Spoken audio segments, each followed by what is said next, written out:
yo, it's TV show on the hot seat, we in the zone. All things ruthless, let your passion be known. Indie films and TV, we're bringing the heat. With fresh interviews, can't accept defeat. All things ruthless, we keep it real. Discussing the films, the stories that fill. From hidden treasures to the stars on the rise. Catch the vibe, see the world through our eyes. I can't hear you, but I love you. Thank you so much for watching the show. Thank you. Things ruthless. Home of the ruthless addict. With your girl Discusion, yeah. We tapped in. We active. Let's go. Don't forget to like, share, subscribe if you ruthless. You already know the vibe with the ruthless addicts. Live online, hit that button, stay locked. We outside where the ruthless addicts reside. Welcome to All Things Ruthless. Don't forget to like, share, and subscribe to the channel. All things ruthless. Where the ruthless addicts reside. Stay ruthless, stay real things ruthless.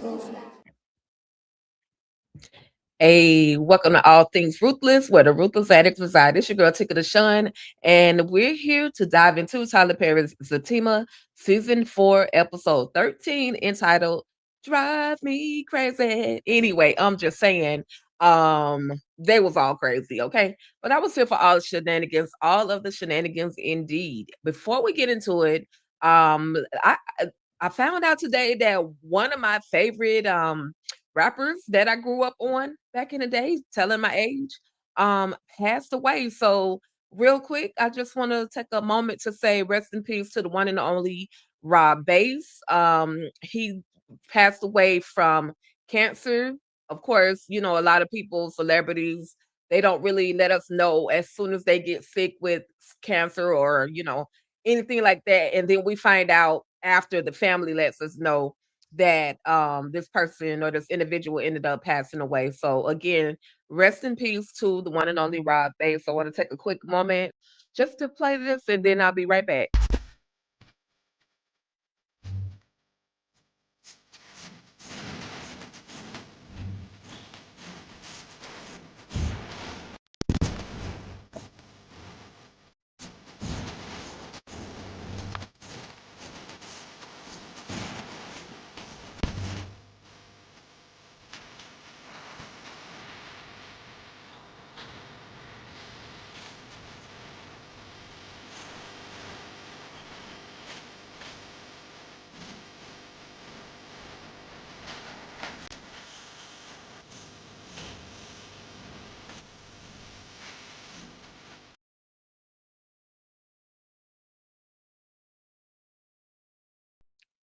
That's right, y'all. So rest in peace to the one and only Rob Bass, okay?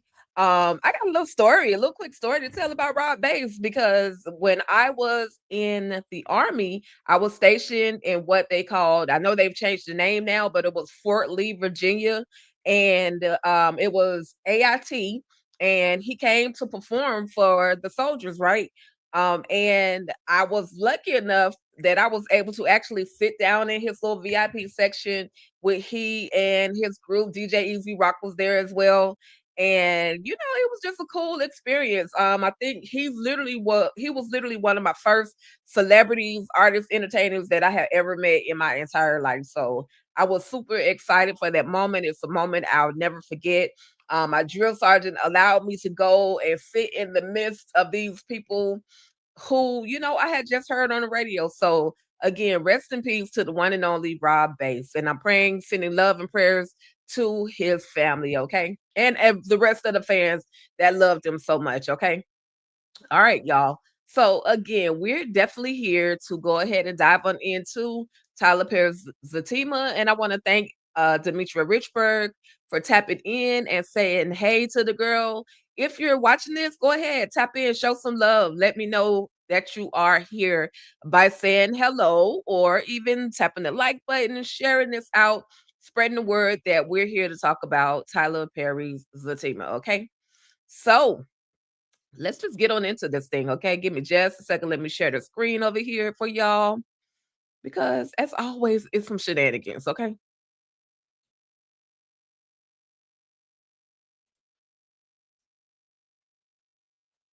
Hey, all right, here we go. Here we go. So in this episode, like I said, this episode was entitled Drive Me Crazy. Now, in the last episode, we saw where Tony was about to get arrested, right? And so, whole time, Tony is saying, I'm a monster. I'm sorry. Like, just doing the exact most without even knowing what he was about to be arrested for. And so they're already at the courtroom, and you got Nate in the background talking about how you get arrested at the courthouse. Well, you get arrested by having a specific insurance or a tag reader come by and your name gets flagged, right? Or your tag ends up getting flagged. Well, this was the case with Tony. And so of course Fatima was saying, or Zach was saying, help, asking Fatima to help his friend Tony. And she was like, I'm not a lawyer yet, babe. But then he said that you could still be his counsel. You literally just got done helping Connie. And so Fatima says, okay, yes, I'm his counsel. I'm his counsel. But before you arrest him, can you tell us what he actually did? And so in the meantime, the police officer said you got the right to remain silent. Anything you say or do will be held against you. And Tony's over there talking about, yeah, it's gonna be held against my black self, right? And then the police officer says, I thought you said you weren't gonna say anything, right? It was a funny moment. If y'all remember back in the previous portion of the season, we thought that we knew that Tony had unalived somebody right at his barbershop. And so in Tony's mind, he's thinking, oh my gosh, I'm about to get arrested for the unalivement that I did at my barbershop. And that's why he said everything was a mistake. I'm like, Tony, you telling on yourself without even knowing why this man is actually, putting you in handcuffs. Let's ask questions first. And then, then you can confess to something or deny something, right? So anyway, Fatima asked the police officer, so can you please just tell us why he's being arrested? And the guy says, well, he's been arrested because he has about $3,000 worth of parking tickets. And Tony's like, whew, like, whoa. Because at first he didn't want the police officer to say anything in front of his friends. He thought that he was being arrested for being an unaliver, right? So anyway, Fatima, everybody's like $3,000 worth of tickets. And the police officer says, yeah, ticketed for being at clubs, being at different little bars, different areas, and no, none of the tickets have been paid.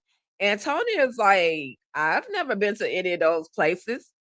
And everybody starts literally looking over their shoulder and looking again and looking again and simultaneously says, this ninja. Okay. Because Nate was the one that has been parking Tony's car. He's the one that has been driving, and he's been parking his car in places, not paying for the parking, receiving those tickets, and literally just seeing the tickets and throwing them away. And so now this is racked up over $3,000 worth of tickets on Tony. So we find out, y'all, yes, you can definitely get arrested for parking tickets, especially a $3,000 one. Okay. So anyway, now that they know what's going on with Tony, they decide that of course we're gonna help him, we're gonna get him out and all of that. And then now it's time for Connie it's time for Connie, to move into her Airbnb, and Zach and Nate decide, okay, yeah, we're gonna definitely help you, get your things and take you over to the Airbnb. And then but Zach lets Nate know, listen, you will never, ever, ever, ever drive my car, ever. And so Connie and Nate, they leave using Fatima's car. Of course, Connie is driving to go get her things so that she could move into the Airbnb because her home got burned down, right? And so Fatima asked Zach, let's have a, kind of like let's have a sidebar conversation. And so she says to him, babe, I'm sorry. I should have told you that Leslie was out here wilding out.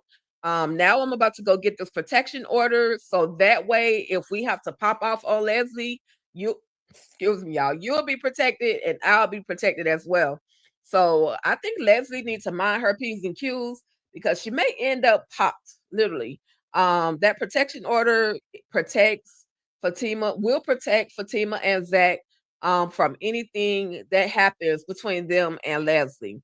We'll see though, because y'all know us Black people in the community, we can't just pop off like everybody else does, right?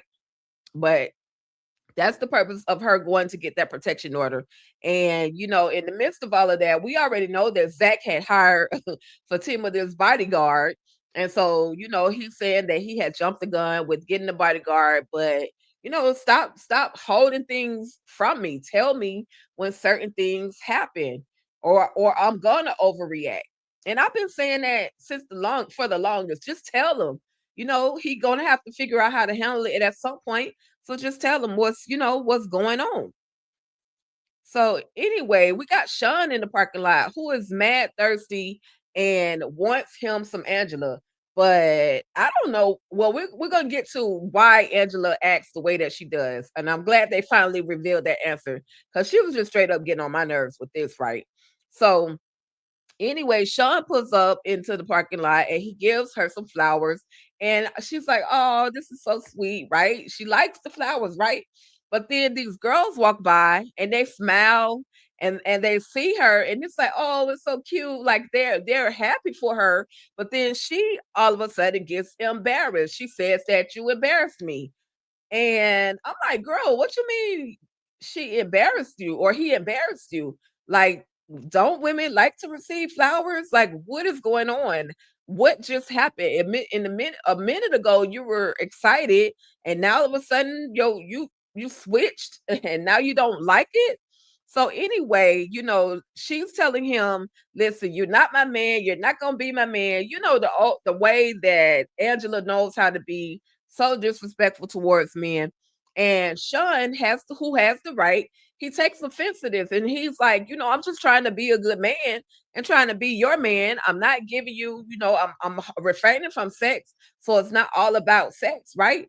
And so she's like, "Well, that's the problem." And, you know, he's trying to actually truly date her, but she doesn't want that. She doesn't want the commitment and she doesn't feel like Sean is the one for her.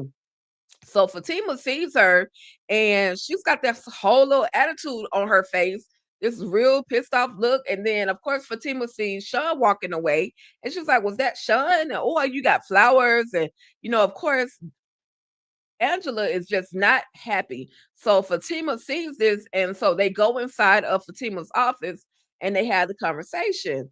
Like, what's the deal? You know, like, why are you acting like this, girl? It's just flowers. That's what, you know, romantic. That's a romantic gesture that a man does, right?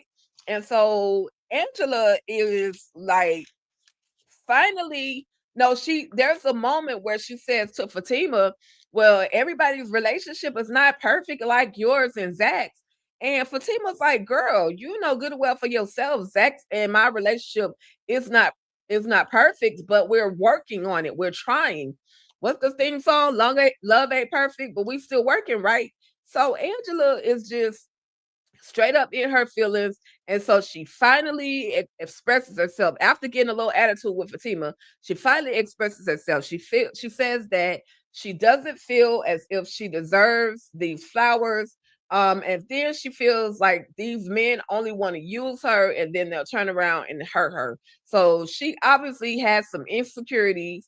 Angela, yes, I understand your insecurities, baby girl, but I'm gonna need you to go get some therapy. Okay. Fix all that, because if you keep acting like this, you'll forever be alone. You say you want to be married and all these things, but acting like this, kicking, you know, men away, even good men, and you're gonna end up by yourself. With yourself, by yourself, for yourself. Okay. So again, I like that moment in the show where they brought that answer out of Angela, because I kept wondering, "Girl, why is it that you act the way that you act towards these different men? You sleeping with these different men, and you need to be careful before you end up like Danny on Sisters and end up jacked up a time or two." So anyway, moving right along, we finally get that conversation, right? So then we get to the Airbnb where Zach as well as Nate are helping Connie move into the Airbnb. This is just a temporary spot until they can get something bigger. They're gonna work with their social worker so that she can get something permanent and bigger for her and her kids. Again, reminding you guys that Connie's apartment was burned down in that fire where her child, one of her children, the oldest one, Hakeem, he was trying to cook food for the other kids because Connie was on the couch. She had fell asleep after chemotherapy. So we as y'all know on the last episode, the judge really wants her to get her kids back, but of course she's got to go through the whole process and all the steps to do what needs to be done to, make sure that the kids have a safe home, right? And so Nathan, he also is saying that he's going to be helpful by coming and taking Connie to her chemotherapy appointments. Now, I don't know if I want Nate driving me anywhere, but you know, we'll see. He could drive anywhere, probably just can't park, right? But he says that I'm going to help you with those chemotherapy treatments. I'll take you, whenever the days that you have to go. And then if you need anything else, just call us, let us know. And he and Zach are literally on the same page with that one, saying, let us know if you need something. Don't wait, don't not ask for help. That's how things, end up getting worse. And so she feels the love, she feels that she has support, which was why Connie, it made it hard for Connie to actually try to ask for help. She didn't want to feel like a burden, but now that they have assured her that she's not going to be a burden, she says, she points up to the sky and she's like, I'm going to make it. And I was happy for her. I was happy that she now gained some hope, because for a minute there, Connie was definitely giving hopeless. Like she was ready to tap out at any second, right? So now we see Tony at jail and he is allowed to get his first phone call. So he makes his phone call, and of course, I'm thinking he's about to call Zach or Nate, somebody to come and pick him up, bail him out or whatever. But he ends up calling Mr. Tyrone. And so Mr. Tyrone is like, well, why are you even in jail? And so he was like, well, Mr. Tyrone, you gotta hurry up and get me out of here. I'm gonna start telling. I'm just like, listen, be a dummy and tell on yourself you want to. Tony, you're gonna be locked up for a long time, right? But Mr. Tyrone, of course, he's old school. He claims he doesn't have the money, but them older people, they be putting money away, right? So anyway, Tony says to him, don't you have money like put up in the safe? I thought you had that money. And so Mr. Tyrone asked him, well, what happened to your money? What happened to your money? Because Tony was saying that his bail was, that the tickets were $3,000, but his bail was going to be less than that. And so, Mr. Tony says, Mr. Tyrone says, okay, I'll come and get you, but I need you to go get somewhere, sit down, or go take a shower, but don't look down, don't bend down, don't do nothing. In other words, y'all know how the saying goes, don't drop the soap, right? So shout out to Mr. Tyrone for the comic relief in that particular moment, and hopefully soon on the next episode, Tony will be out of jail, right? So then we see Zach, and Zach is at his office, and he has secured the contractor. Now, y'all, if you guys can remember, Zach was having a hard time, balancing life and work, real life and work time situations, because Fatima is pregnant, very much so pregnant. And so Zach is getting flack from her from not being home, not doing the things that he's supposed to do at home, and then not spending time with her, those little things. But then he's getting flack from the fellas because he wasn't really pulling his weight with this whole business situation. So Zach is excited at this point because he's like, I finally secured the contractor to help us go lock this building down. So I think we're going to be good. And they're saying, well, I can, Preston says, well, I can, basically schedule a dinner for all us to go to. And Zach was like, yeah, okay, okay. Then he starts thinking about that whole work-life balance situation then. And Preston is like, listen, man, don't worry about it. I got you. And then Zach says, okay, yeah. I got it. I'll I'll go out to I'll take this guy out. He needs to know exactly who I am. And so whole time they end up counting it up like we did it. We did it. Okay. All right. And then there's a moment that happens, and Mr. Charles, the security guard, ends up walking in. And of course, Bryce sees him and is like, what are you doing here? Uh and Zach is like, oh yeah, this is Fatima's bodyguard. But he was sleeping with, and then Zach stops in mid sentence and realizes, oh, because Bryce is literally standing right there. Now, Bryce has this little moment where he thought he was gonna be Kung Fu Fooey, right? And so Preston had to literally lift him up and take him up out of the room. Because, bruh, if you put your hands on this man, I'm almost certain that this big dude is gonna send you to your maker. And so he's escorted by Preston out the room. And so Zach comes to the conclusion. He tells Charles, listen, I jumped the hoop, I jumped in too fast with hiring you. I was just, trying to protect my girl, but I can't, keep you on the books. I gotta fire you. And so he's like, man, please don't fire me, Mr. Taylor. Please don't fire me, Mr. Taylor. And so Zach is like, nah, because you slept with the wife's friend and the person that you work for. You're not supposed to be sleeping with their friends, right? And so he's like, okay, I understand, but so Zach tells him, listen, I'll pay you for 2 weeks, and then I'll hire you on special events. So if there's something special that I got going on, I'll make sure I'll reach out to you first. And then of course he's like, okay, cool. Now he don't stand a chance with Angela, because Angela and Fatima don't date broke or don't date dudes that don't work, right? And so that was just a conversation that Angela and Fatima ended up having. So Mr. Charles is out of the running, y'all. But then we see Zach, and he's at home. He's made his way home. He's cooking a meal. He's trying to cook a meal for Fatima, but Fatima walks in all high to bother because they've got their house back. They don't have any company right now, so she's like, "We could do it over here. We could do it over there. We could do it over." Y'all know what I'm trying to say. And so after they they are spent. Fatima tired, but she wakes up and she's like, she's hungry.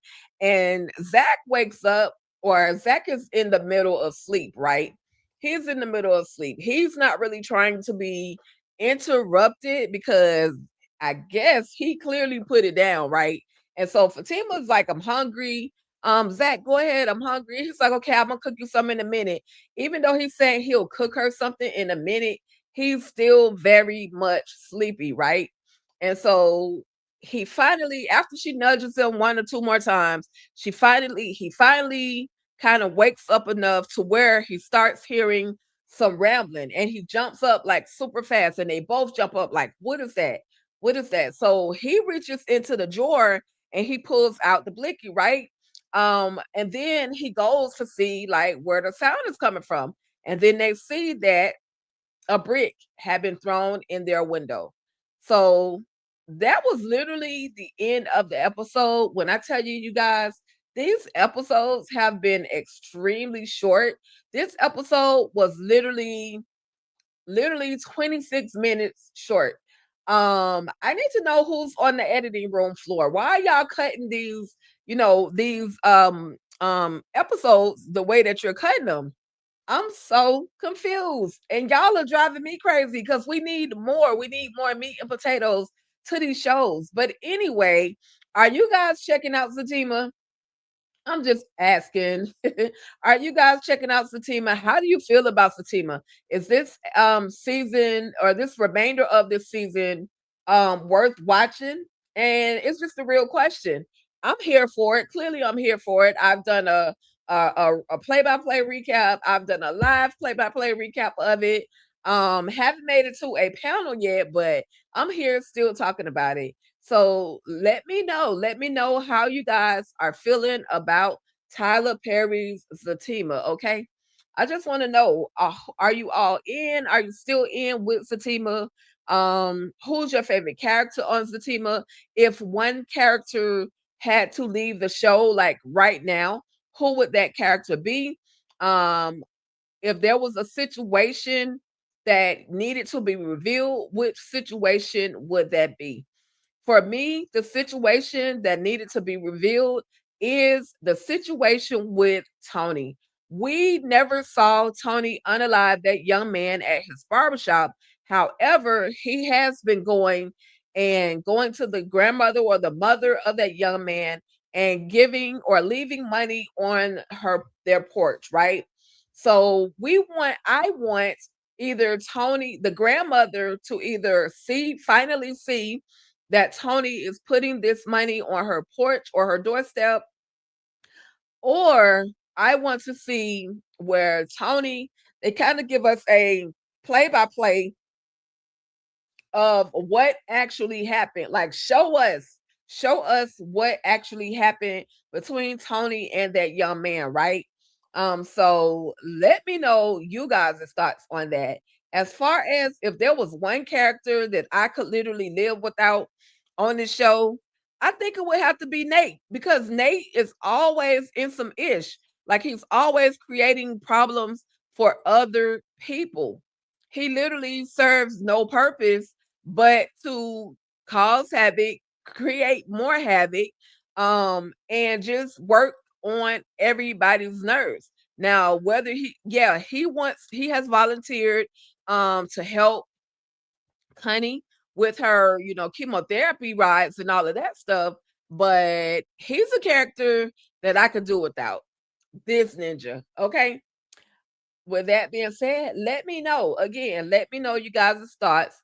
Replay gang. Let me know your thoughts. Okay, how you feeling? Who's your favorite character? And right now, Connie is my favorite character. I want to see an arc in her character. I want her to go from doing bad to doing really, really well. So, that is my favorite character. I've told you guys the character I could do without, which would be Nate. This one standing right here, I could do without him. And another character, because they didn't revisit Jeremiah's character. I would love to have seen some a character arc in Jeremiah, but I think the only thing they gave us is that Jeremiah is going to make his way over to rehabilitation, right? So we shall see, y'all. We shall definitely see how it all plays out. I'm absolutely here for all of Tyler Perry's Zatima shenanigans, okay? And y'all, I forgot to add this one clip. So, but let me show you this background actor at the jail. Like this man earned his $100 and some that day, because this man I'm gonna get to the try to get to the picture, y'all. This man was in the background, and yes, I have done some background work before.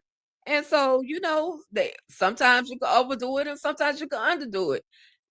Who knows? But this guy in the background, when I tell y'all he was literally all in on this whole background acting, this man did his thing. So shout out to that particular background actor right here. If y'all see that guy back there, like this man was like, I don't know who he was fake talking to on that phone, because the phones really don't work, but he was all in the conversation.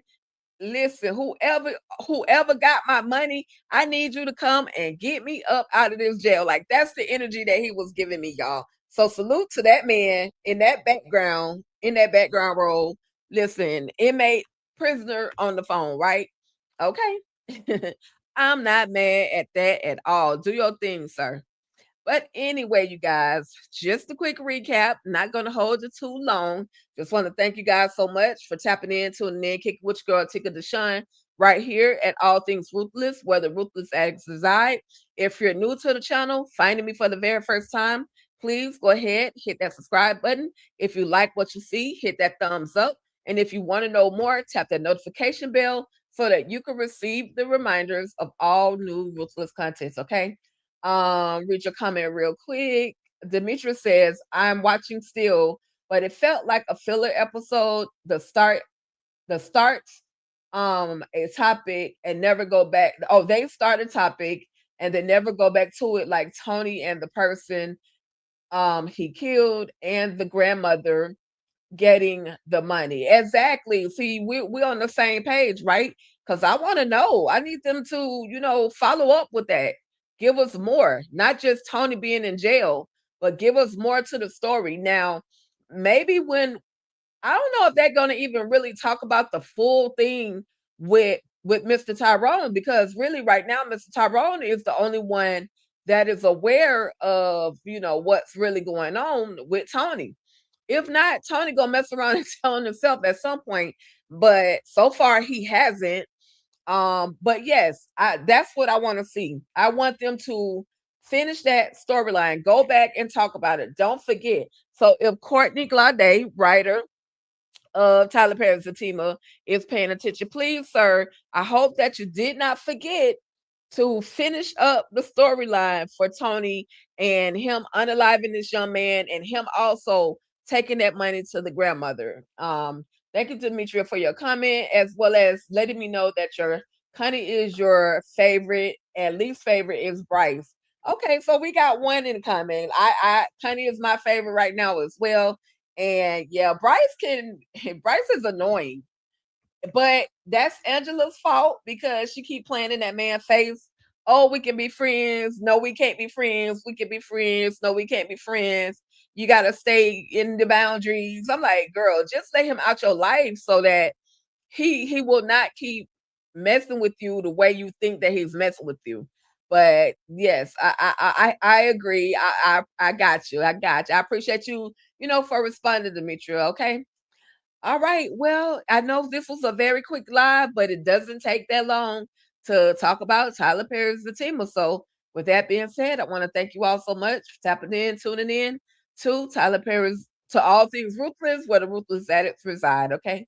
All right, y'all. That's about it. Thank you. And I'm up out of here. Peace. Down the plot, sharp like a knife, unpacking the moments that bring stories to life. In all things ruthless, it's about you. You should follow us and see it through.